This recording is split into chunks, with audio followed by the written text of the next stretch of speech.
Welcome, ladies and gentlemen, to yet another exciting, fun-filled episode of the Vinnie Eastwood Show, where we tell you about all the terrible things that are going on in the world and the universe, and then make jokes about it in order to cushion the blow for your subtle, terrible mind control that still exists inside your mind, even though you're listening to this show. Believe me when I tell you, you're currently under some form of mind control. You know how I know that? Because I know you've probably never questioned whether or not you're under mind control.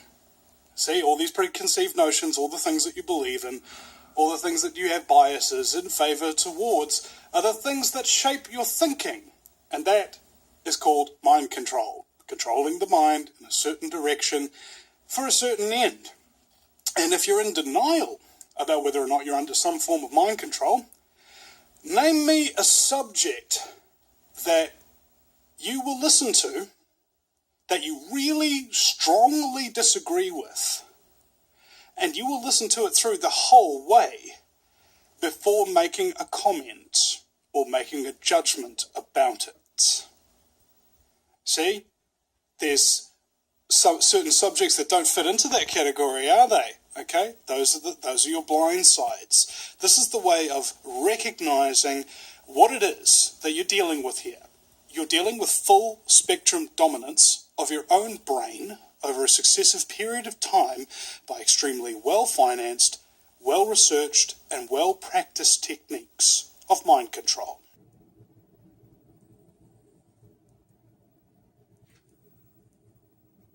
Now, all our messages were subliminal, you know. Meaning we were sending messages out, all right? Now, all our messages were subliminal, you know. Meaning we were sending messages out, all right? Now, all our messages were subliminal. Speaking of mind control, this here is a rather important piece of the puzzle to understand. Graduate profile, doctoral student researches word sounds and consumer behavior. I would also like to point out that this is not just about consumer behavior, it's about ideology. Governments, military, religions, media, corporate structures all use these techniques that have been studied for quite a long time, and they've gotten very, very good at understanding what makes you tick. So let's get into this.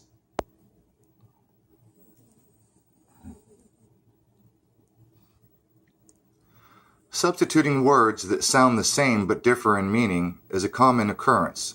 People often write there when they mean there, or roll instead of roll.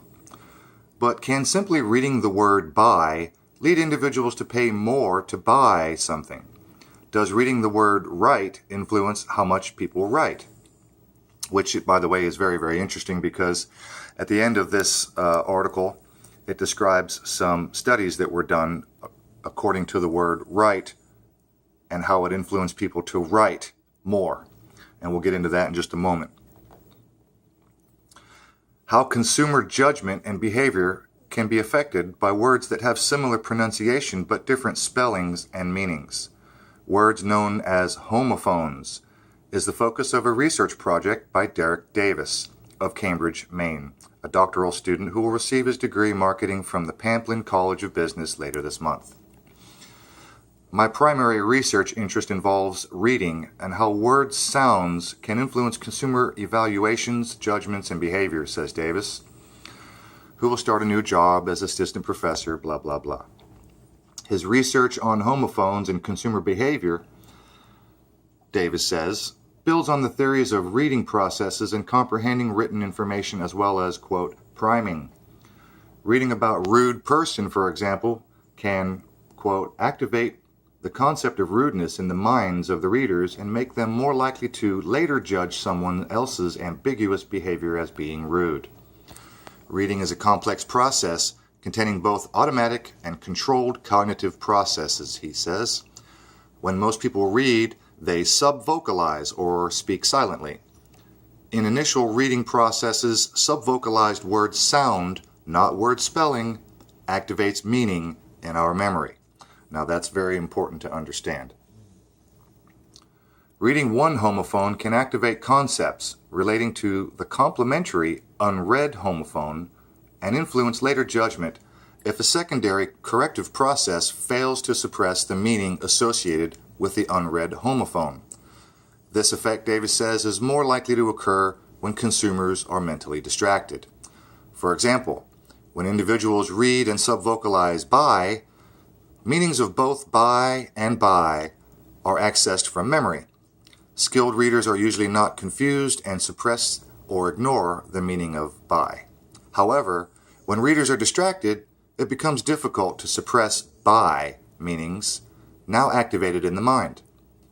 And if a buying situation is encountered soon thereafter, people may buy more because reading "by" has primed them to thinking about buying.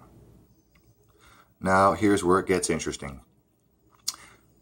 Davis's conclusions were based on 7 experiments, each involving 50 to 300 participants. In one study with 110 participants, those who first read a travel blog ending with "bye-bye" were willing, in a second task, to pay more for a restaurant, quote, "name your own price" dinner package, if they were mentally distracted. In another experiment, participants who were asked to move their laptops as far right as possible while working on an essay wrote more than others who were asked to move left or center. Quote, "move right" participants, who also had to focus on the right side of their body during the essay, wrote the most. Quote, "they wrote more words despite being under this cognitive load and having financial incentive to minimize the time on the task, as they were paid the same flat rate as all other participants." The results of these studies, Davis says, represent the first demonstration of the influence of homophones on behavior and perceptual priming. Very, very interesting. And I'll leave the rest of this here for everyone to read. And if I can remember, I'll put link in the description box. But I just wanted to point this out because it is one of the techniques used to manipulate us every single day